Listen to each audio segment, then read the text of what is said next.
Welcome to Tucker Carlson Tonight. The president, as you've seen, giving an animated speech in Charleston, West Virginia. We're going to go back to that until it ends.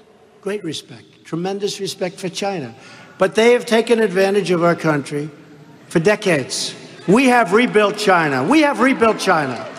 I used to talk about this. I didn't press it initially because I wanted them to help us with North Korea. And they have. And they have. And we're doing well with North Korea. You know, these guys, it's been, what, 3 months since I left? These guys say, what's happening with North Korea? Hey, folks, they've been doing this stuff for 75 years, 3 months. What happened? I can't tell you. And I got along very well with Kim Jong-un and really good chemistry. But I can tell you, there's been no missile launches. There's been no rocket launches. We got the hostages back.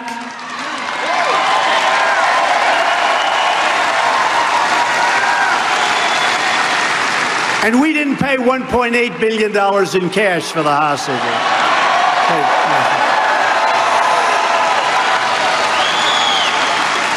There's been no nuclear tests. And they say, what's taking so long? I said, for 40, 50, 60 years, but during the nuclear age, for 25 years, you've been working. And nobody complained about the fact that President Obama was unable to do anything with North Korea. And he considered it like, just read the papers, you'll see what he considered it. So I've been 3 months. I have a very good relationship with Chairman Kim. We'll see what happens. Who knows? Can I be honest? Who knows? But I haven't taken off the sanctions. We have massive sanctions. I want to take them off quickly, but they've got to get rid of the nukes. I don't say it because I don't want to insult Chairman Kim. But you remember. You remember. Elton John. I don't want to insult, so I'm not going to mention it. But the fake news back there said, he is going to get us into a war. He's crazy. This guy is crazy. Our president is crazy.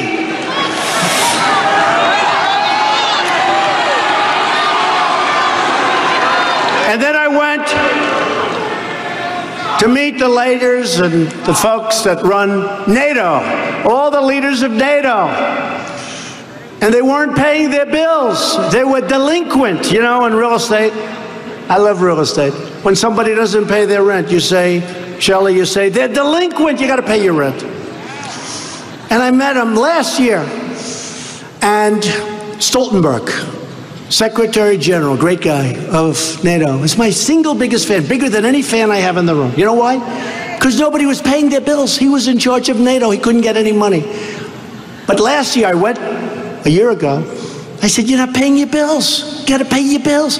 He picked up $44 billion. He told that to the press. They didn't report. $44 billion. And then I just left recently. And we're going to pick up at least another close to $100 billion extra. I said to him, you got to pay your bills. The United States is paying close to 90% of the cost of protecting Europe. And I think that's wonderful. I said to Europe, I said, folks, NATO's better for you than it is for us. Believe me. And what happened is they asked a question. They have small countries, big countries, all these countries. We're supposed to protect them. I said, look, it's very simple. You got to pay up. You got to pay your bill. And somebody said, sir, there's a president of a country calling me sir. That shows respect. I say, yes, Mr. President. He said, would you leave us if we don't pay our bills? Now, they hated my answer. I said, yeah, I would have to consider it. You got to pay your bills. They hated the answer. But if I said, no, I won't leave you, you don't have to pay pay your bills. I won't leave. I promise we'll always protect you. You will always be protected. Don't pay your bills. Then they're never going to pay their bills. So I said, yes, I will leave you if you don't pay your bills. And you could see those checkbooks coming out for billions of dollars. They pay their bills. And I think we'll pick up over the next short while over $100 billion. And then they said, the fake news, they said, President Trump treated the NATO nation leaders, in brackets, I put brackets, who have been ripping us off, in brackets, treated the NATO leaders with tremendous contempt and disrespect. And I said, no, no, no. They disrespected our country because they weren't paying. Now they're paying. How about if we got into a conflict because a country was attacked, and now we're in World War III, and we're protecting a country that was attacked and didn't pay its bills? I'd feel so stupid. We're protecting a country that wasn't paying its bills. So I got them to pay $100 billion. It's going to be much more than that, but tremendous amounts of money. Tremendous. They got to pay up. They're paying up. And then they made the statement that I showed great disrespect. But actually, I have a great relationship with all of those people, 28 people, all of them. We have a great relationship because now they respect us. They respect our country again. They didn't respect our country. They didn't respect our country. They respect us again. And you see it with China. China's market is way down. I don't want them to go down, but they're down close to 30% in 3 months. I don't want them. I want them to do well. I want to be their friend. But we had to do things that we had to do. When I came, we were heading in a certain direction that was going to allow China to be bigger than us in a very short period of time. That's not going to happen anymore. Not going to happen anymore. Can't let that happen.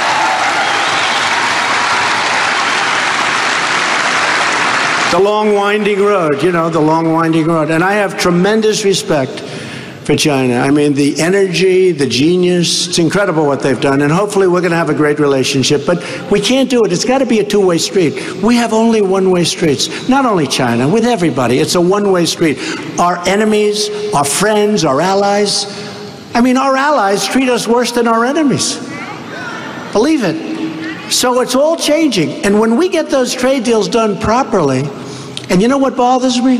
I have people coming to me, some people in Congress, sir, can you get this deal done immediately? I said, it doesn't work that way. I don't want to go too fast. The deal's not going to be any good if we do that.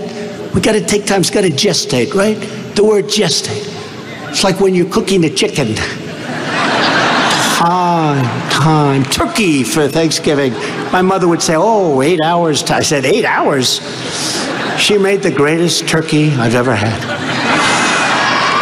Takes time. Takes time. So when they run and they say, oh, can you do NATO right now? Could we sign it next week? I said, wait a minute, look. I like Mexico. I like the new leader. I think he's going to be terrific. A little different than us. I think I'm doing better with him than with the capitalist.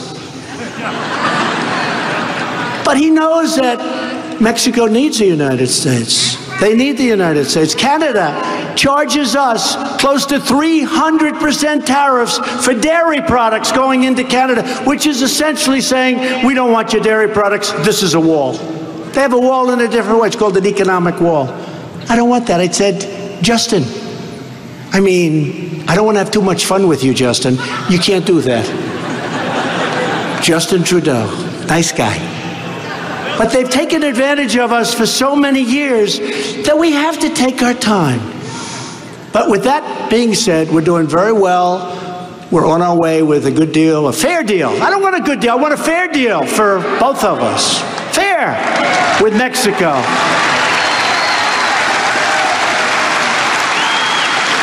And you've heard me say it. As an example, When China makes a car, they sell it into the United States. There's 2.5% tariff, of which they don't pay. So they pay nothing. Other than that, it's a wonderful deal. When we make a car, we sell it into China, and there's a 25% tariff, and that's just the beginning. There's others. A man was driving down a street in China, and he looked over, and it was a Chevrolet like Camaro. Does that make sense? Is it a Camaro? I think it cost $39,000 or $40,000. He's in China. He's in Beijing. And he shouts across. They're stopped. He shouts across, tell me, how much did that car cost in China? Guy looks, $119,000. Now you understand that, right? It's all taxes and taxes and taxes. We can't do that anymore. Can't do it. We are a country with unbelievable potential. We are a country that has been ripped off by everybody. And we're not going to be ripped off anymore. And if it takes me a little angst to tell senators and congressmen and all of the people that really do have your heart in their hands, in many cases. Sometimes I wonder where they're coming from with these suggestions. But it's going to have to take that little period of time. With that being said, we're moving so fast, nobody can even believe it. And every country wants to make a deal. Because we're like the big, fat piggy bank that everybody wants to rob. And we're not going to let them rob us anymore. Is that okay, West Virginia? We're not going to let them rob us anymore.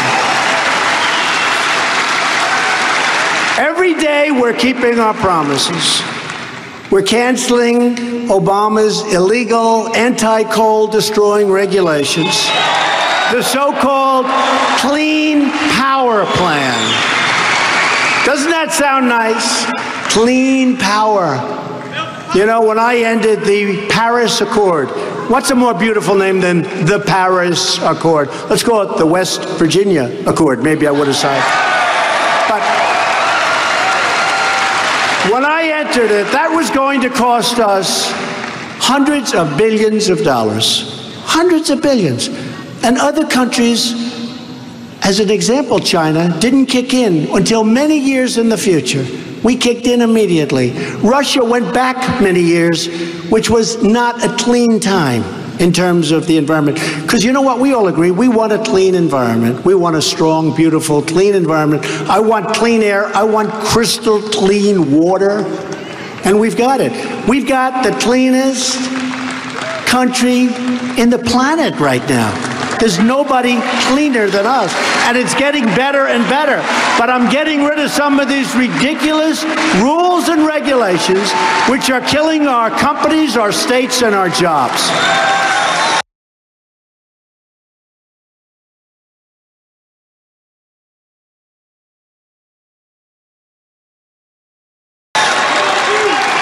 Just today, we announced our new affordable clean energy proposal that will help our coal-fired power plant. What I've said, I don't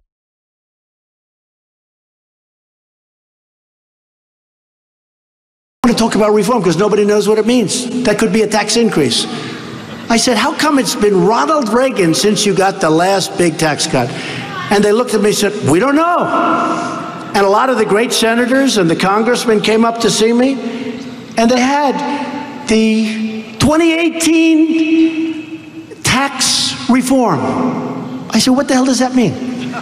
Are you going to raise taxes? Then I found out this is what they've done for 40 years. Tax reform. I said, nobody knows what it means. And we do have reform in there, great reform. But they said, nobody knows. I said, nobody knows what it means. Here it is. I want to put it down. Tax cuts. They said, what would be your favorite name, Mr. President? I said, the tax cut.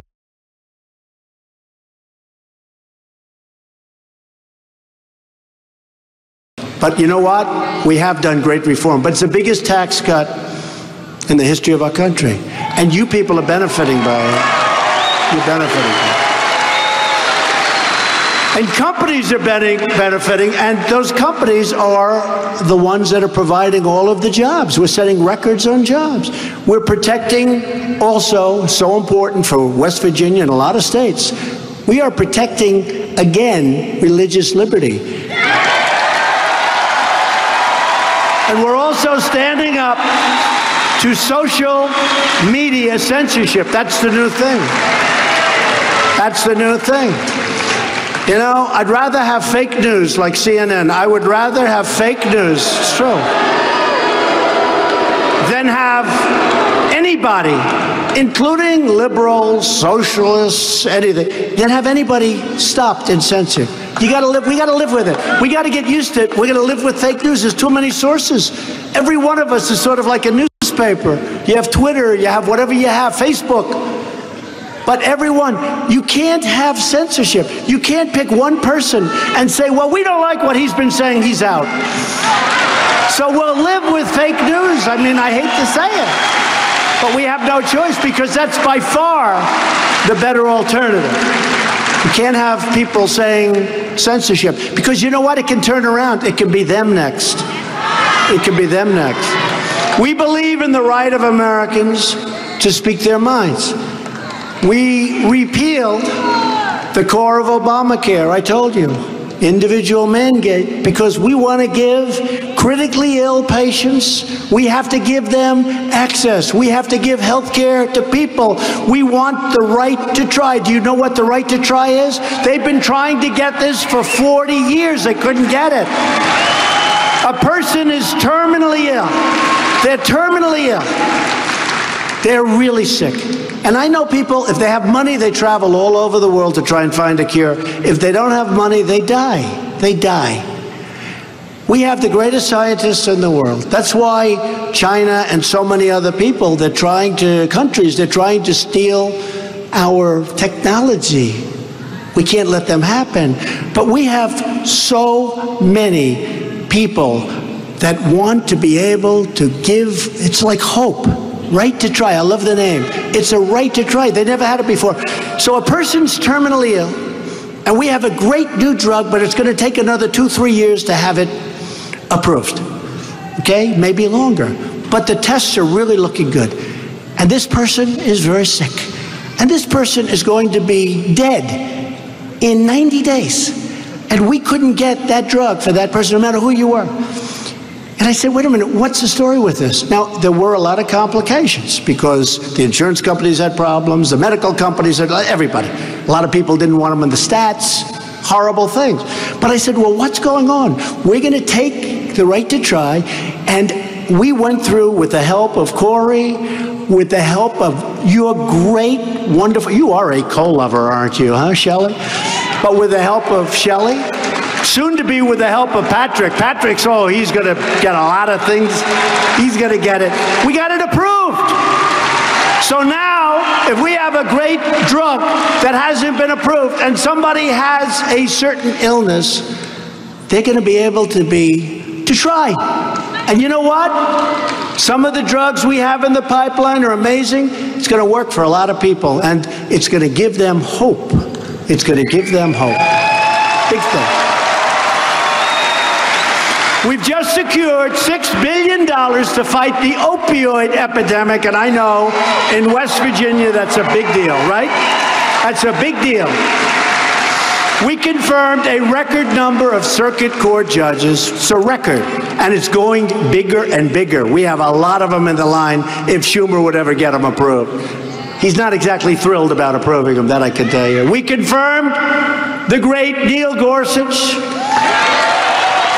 to the Supreme Court of the United States. And as I just said, Justice Kavanaugh is doing great. Looks like, I don't know, very tough. Central casting. How do you vote against him? But the Democrats may find a way. We've secured a record $700 billion for our military this year and $716 billion for next year. Billion with a B. Our military will be stronger and bigger and better and more sophisticated than it's ever been. Ever. Thankfully, we'll never have to use it. You know, get a lot of good fighters out here. I see some of them. I know some of them. And the one thing about a fighter or a nation or whatever you want, the stronger your military, the better chance you have of never having to use it. We don't want to use it. We don't want to use it. And all of that equipment is being built right here in the USA. We make the greatest fighter jets in the world. We make the greatest ships in the world. We make the greatest missiles and rockets. Nobody does it like us. And in my direction, the Pentagon is working hard to create the sixth branch of the American Armed Forces, the Space Force. That's very exciting. We need it. That's the new frontier. And I'm not just talking about sending rockets to the moon. I'm talking about militarily. That's where it's at.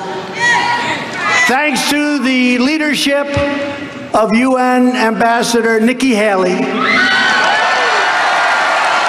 we've reduced the United Nations spending by $1.3 billion, saving U.S. taxpayers $350 million. Just came out, but nobody wants to write it.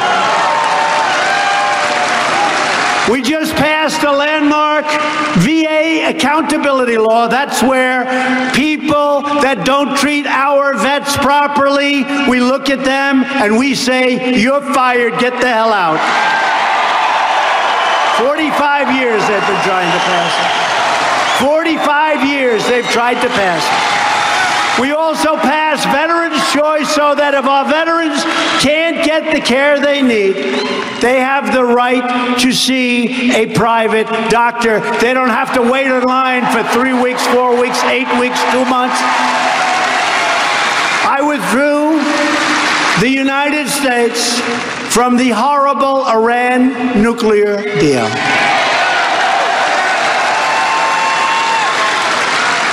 And this month we reimposed tough sanctions on Iran's nuclear program and on Iran. I also recognized the capital of Israel and opened the American embassy in Jerusalem.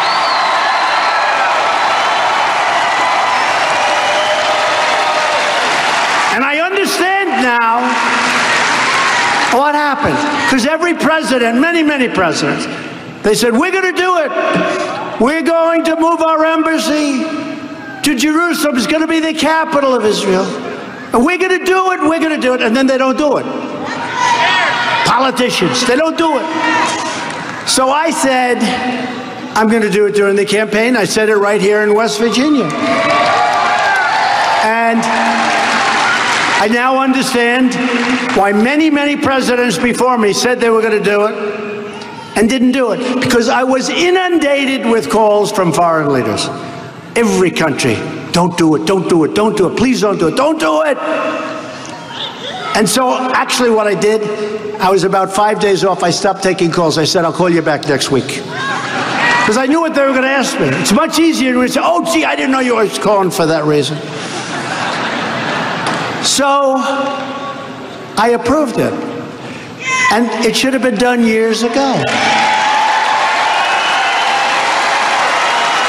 And if there's ever going to be peace, remember I said it, with the Palestinians, it was a good thing to have done, because we took it off the table. Because every time there were peace talks, they never got past Jerusalem becoming the capital. So I said, let's take it off the table. And you know what? In the negotiation, Israel will have to pay a higher price because they want a very big thing. But I took it off the table. They could never get by. You understand that, Corey? You both understand that, Shelley? They could never get past the fact of Jerusalem becoming the capital. Now it's off the table. There's nothing to negotiate. But they'll get something very good because it's their term next. Let's see what happens. It's very interesting. I've always heard that's the toughest deal of all deals. That's called peace between Israel and the Palestinians. They say that's the toughest of all deals. Let's see what happens. Instead of apologize, that's what we're doing, is we're winning. Instead of apologizing for America, we're standing up for America, and we're standing up for the heroes who defend our country. But to continue this incredible success, we must elect more Republicans. We must elect Patrick Morrissey. We need him.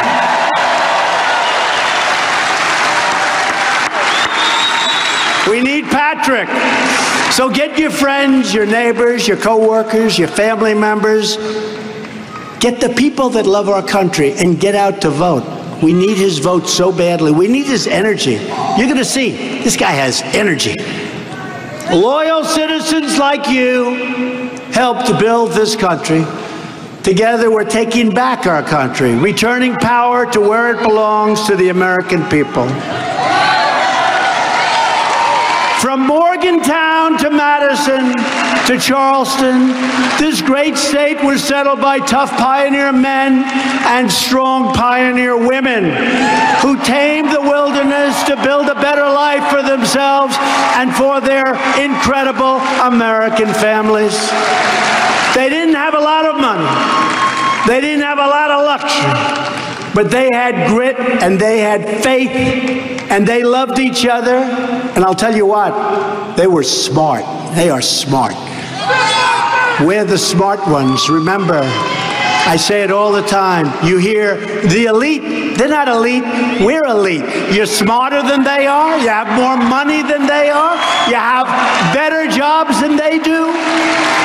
You're the elite. So let them have the word elite. You're the super elite. That's what it is. I always hate when they say, well, the elite decided not to go to something I'm doing, right? The elite. I say, well, I have a lot more money than they do. I have a much better education than they have. I'm smarter than they are. I have many much more beautiful homes than they do. I have a better apartment at the top of Fifth Avenue. Why the hell are they the elite? Tell me. Because you're the elite. Just remember that. You're the elite. They're not the elite. That's just a name. Aren't you insulted when they say the elite? To me, I'm insulted. Always insulted. They're the elite. They're not the elite. Your people and the people that preceded you in West Virginia were the carpenters and the coal miners, the ministers, the metal workers, the farmers, the factory workers. But they all had one. They love their country and they love their God.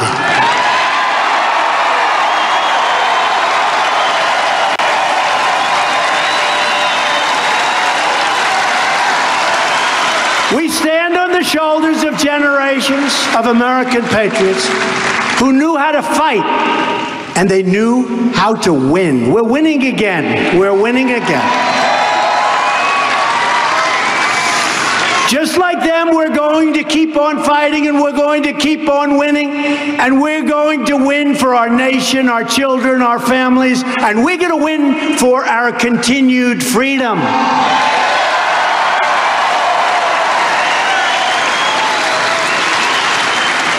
I joke that I'll have Patrick Morrissey coming to me soon. He'll be your senator. And he'll say, Mr. President, the people of West Virginia can't stand winning so much. They haven't won in decades. And now you're winning with coal, you're winning with everything. He's going to say, Patrick, he's going to say, Mr. President, please, they don't want to win so much. They can't stand it. Please, you're winning too much for West Virginia. Please stop winning. And I'm going to say, Patrick, I'm sorry. I don't care what the hell the people of West Virginia want. We're going to keep on winning anyway because I believe that's what they want, right?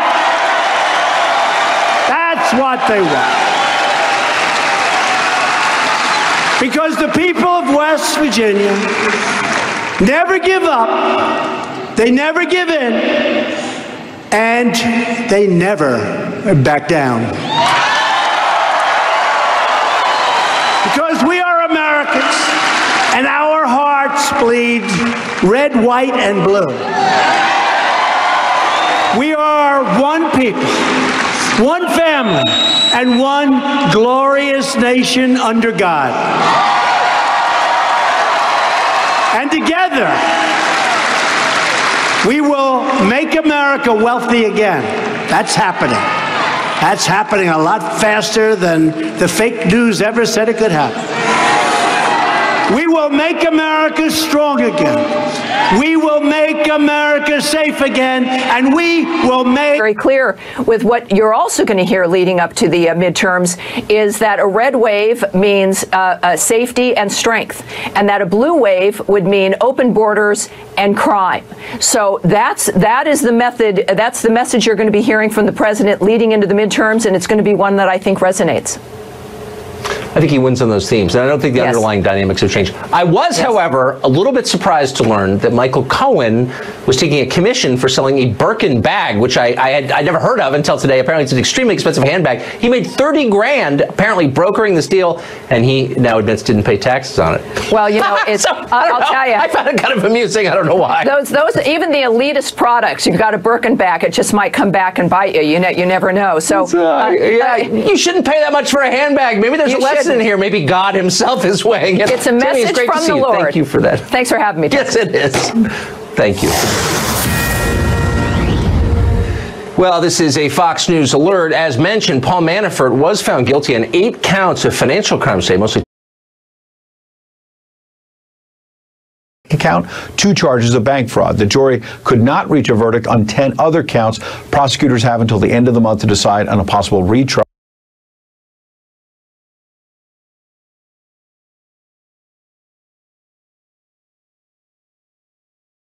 There's also the possibility Manafort, of course, will be pardoned by the president, who declared again this shows special counsel Robert Mueller's probe is a witch hunt. The president said that before that rally. The president said nothing about the potentially more explosive Cohen case, leaving it to his attorney, Rudy Giuliani, to provide this statement, quote, "There's no allegation of any wrongdoing against the president in the government's charges against Mr. Cohen. It is clear that, as the prosecutor noted, Mr. Cohen's actions reflect a pattern of lies and dishonesty over a significant period of time. But Cohen's plea deal alleges he broke the law to influence the 2016 election on behalf of a candidate. Cohen will get prison time of between 43 and 63 months on charges of bank fraud, tax evasion, and the campaign finance charges that have been mentioned, involving payments to 2 women who alleged affairs with the president that he has vehemently denied, Stormy Daniels and Karen McDougal. Now remember, Giuliani told Fox's Sean Hannity in May no campaign finance law was broken. This plea deal contradicts that statement and raises questions about whether the president or anyone else from the campaign will be implicated, Tucker. At its core, a confusing story, really. And thanks, Ed, for that. I appreciate it. Alan Dershowitz, of course, a retired Harvard Law School professor, the most famous of them all, and the author of The Case Against Impeaching Trump. He joins us now to help sort this out. Professor, thanks a lot for coming on. So the Manafort story, I think, seems pretty cut and dry. He was convicted of tax evasion. Sounds like he did it. I don't think many people are surprised. Cohen, however, part of this guilty plea surrounds money that he moved, apparently, from Trump's accounts to a woman who alleged sexual contact with Trump. That's a very common scenario among famous people. As you know, we've seen a lot of that in the last year. People paying off women who say they had sexual contact with the affluent person. Is that illegal? How is that a crime? Well, itself, it's not a crime. And if the president had paid it directly, it wouldn't be a crime.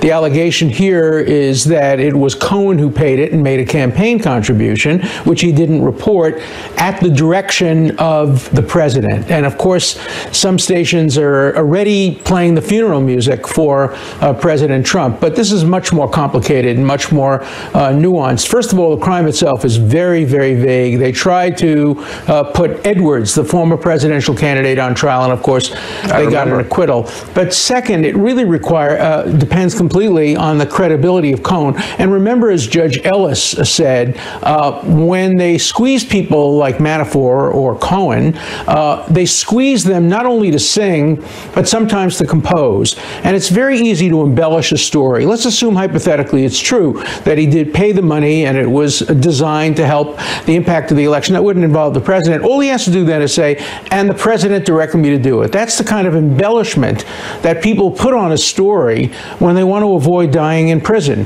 When the prosecutor says to them, you have two choices. You'll die in prison, or you can give me a story that I can use to go and get the president. I'm not suggesting that happened here. But the risk of that happening is what Judge Ellis talked about in the Manafort case. And we may see that at work here. So we're a long way from, tolling the bells for this administration. It's a bad day. It's a negative day. It's a bad day, for sure. Not a fatal one. Yeah. But I'm still a little bit confused. So if somebody comes to you and says, if somebody says to you, and you're running for office, and the person says, give me money or I will humiliate you in public, and you do give that person money or instruct your lawyer to give that person money, that's a campaign donation? Not if you make it yourself. But if somebody else pays the money in order to influence the outcome of the election, it is technically, perhaps, a violation of the election laws. That's what they try to get Edwards on. It didn't work. They got an acquittal and hung jury, and they never tried him again. But, again, violation of election laws are regarded as kind of jaywalking in the realm of things about elections. And there are so many of them. Every administration violates the election laws. Every candidate violates the election laws when they run for president. Usually they pay a fine, something like that happens. Here they're trying to elevate this into an impeachable offense or a felony against the president. Look, they may name the president as an unindicted co-conspirator. They did that with Nixon even back then. I complained about that because naming somebody as an unindicted co-conspirator is very unfair because he has no opportunity to defend himself or herself. And yet that may happen. So this is the beginning of a story that will unravel over time, but it's not nearly as deadly lethal as some have portrayed it as being. It's certainly confusing as a matter of law. But Professor, thank you for explaining that. Appreciate it. You heard about today with the illegal alien coming in, very sadly, from Mexico. And you saw what happened to that incredible, beautiful young woman. Should have never happened. Illegally in our country. We've had a huge impact, but the laws are so bad. The immigration laws are such a disgrace. That was the president just moments ago. For the last month, Iowans have searched and prayed for a missing college student called Molly Tibbetts. Today, tragically, her body was discovered. Police say their suspect is an illegal immigrant. He led them to the body in a cornfield, they say. Fox National correspondent Matt Finn is in Iowa for us tonight with details. Matt? Tucker, Molly Tibbetts' body was found in a cornfield not far from where I'm standing, and police say 24-year-old Christian Rivera has been charged with first-degree murder in the death of 20-year-old Molly Tibbetts. Authorities say Rivera has been in this country illegally, and tonight we're working to learn a little bit more about Rivera's background. So far, we have learned that ICE has placed a detainer on Rivera and say that he is here from Mexico. Here's one of the lead investigators giving us a little more details on Christian Rivera. We have confirmed with Homeland Security investigations that he is an illegal alien, and we believe he has been in this area now for 4 to 7 years. Investigators say Rivera confessed that on July 18th, the day that Molly Tibbetts went missing, he approached her and followed her while she was out on her jog. She spotted him and said, "Leave me alone, I'm going to call police," and took out her cell phone. Rivera told police he continued to follow her and then blacked out and doesn't remember what happened after that. And he came to in a rural area not far from here. Authorities say this morning, Rivera led them to a remote location about 13 miles from Molly's hometown, which is Brooklyn, Iowa. And that is where they found what they believe is the body of Molly Tibbetts. Authorities say it was a surveillance video submitted to them that showed Molly jogging and then Rivera's black Malibu car. That's how they were able to track down Rivera. Police tonight have not revealed the manner of Molly's death. Police say Rivera did see Molly prior to the day that he allegedly murdered her on July 18th. It's not clear how often he saw her, but police are going to also clarify for us course, in the coming days, whether he may have been stalking her. Molly Tibbetts was set to return to the University of Iowa as a sophomore this year. Her father, Rob Tibbetts, was on the ground here for 30 days pleading for information leading to the arrest or conviction of anyone involved in the disappearance of his daughter. He even went to the university, or he even went to the Iowa State Fair to hand out flyers begging for information. And after 30 plus days, he has now learned that his daughter has been found dead. Tucker. Matt Finn, Forest in Iowa. Thank you, Matt. Well, as with the Kate Steinle case, it looks like a young American might still be alive if the country were simply willing to enforce its own federal laws. Luis Miranda is a former DNC communications director, and he joins us tonight. Luis, thanks a lot for coming on. Thanks, Tucker. It's good to be on. So the line that the rest of us are kind of forced to accept is that all immigrants are great people, better than us, in fact, and that if we suspect otherwise, we're bad people. If we point to evidence proving otherwise, then we're flat-out bigots and we should be quiet. Why don't Americans have a right to police their own borders and say, if you're not here legally, you have to leave now? Why don't we have that right? Well, Tucker, I'm really glad that you're giving us the opportunity to have this discussion, because I think Democrats, Republicans, independents, immigrants, and those born here, all alike, we can agree that these heinous crimes have no place regardless of who does them. You know, just this week, we found out that a white man in Denver killed his wife and two beautiful young daughters. Also tragic, just as this young woman in Iowa whose death is a huge tragedy, and I can't imagine what her family is going through. So we can agree on that. Here's the difference. But I understand. But there's a white man in Denver who doesn't speak for all white men either. Hey, Luis, I didn't say anything about this man's race. The story is not about race. Don't make it about race. Stop that. I was saying this is about nationality and citizenship. This man had no right to be here. That's the difference. Lots of Americans commit heinous crimes. It's terrible. We put them in prison where they should be. Exactly. But people shouldn't be here in the first place. He didn't have a right to be here in the first place. He should not have been here. His presence violated federal law.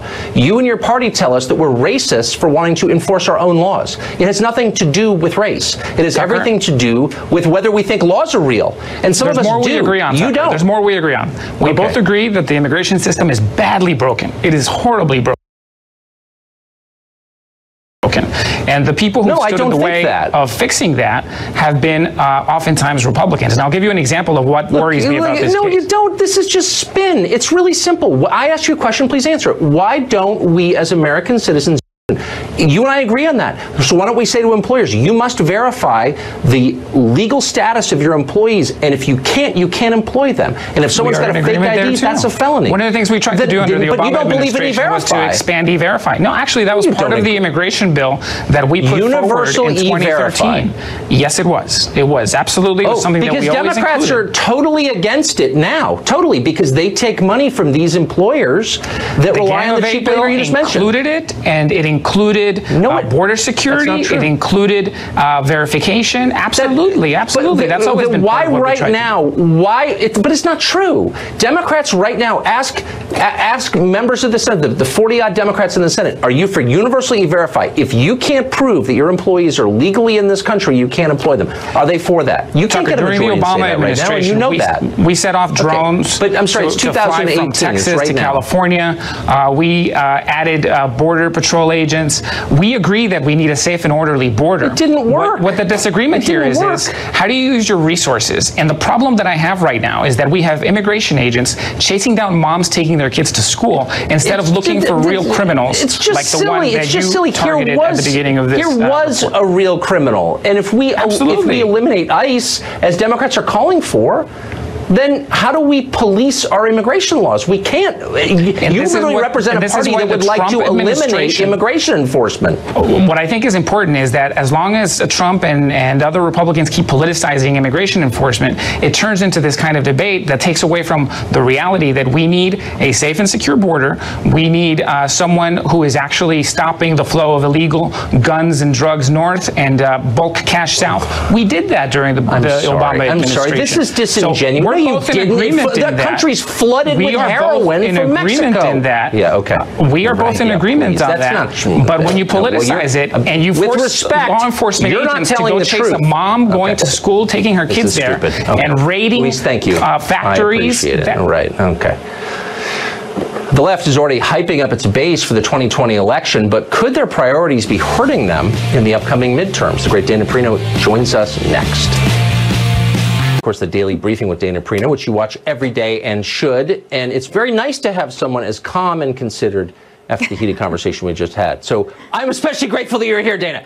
So do you think it's possible that the strategy for 2020 affects the midterms adversely or the other way around?